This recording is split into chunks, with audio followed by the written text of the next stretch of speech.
My name is Dorothy Hogan Schofield, and I'm going to talk to you about two special pieces in the collection that were made for Father Clinton.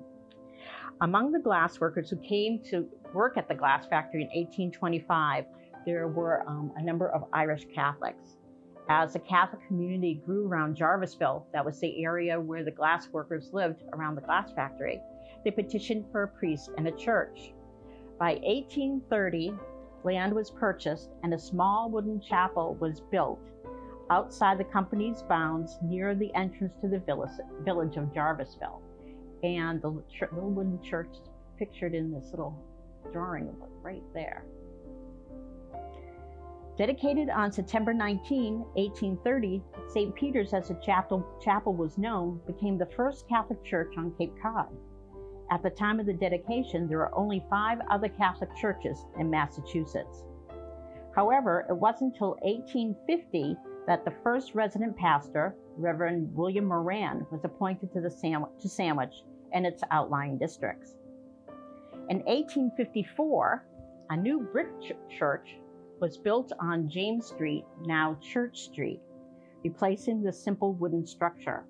The new church cost $25,000 to build, and it had a tower measuring 160 feet from the ground and was topped by a large ruby glass ball, which was used by local mariners as a landmark. The tower was destroyed by a gale just a few years later. In the closing months of 1880, Reverend Thomas Francis Clinton became pastor of the Sandwich Parish. After the closing of the glass factory in 1888, the community of Jarvisville had fallen on hard times. And in 1892, the town decided to close the local school. In protest, Father Clinton established the first parochial school on Cape Cod. We're fortunate to have a little photo of them. He felt the glassmaking community was unjustly targeted by the town. Now, the school only lasted for 1 year when the Jarvisville School reopened in September of 1893.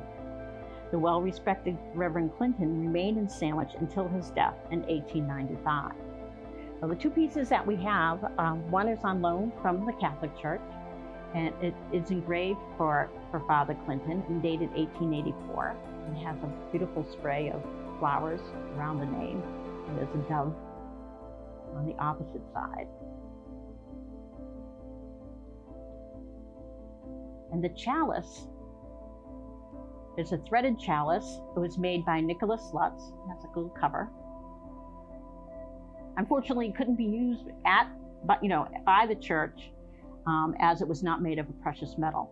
But it was presented to Father Clinton and eventually came to us through the Lutz family. Thank you.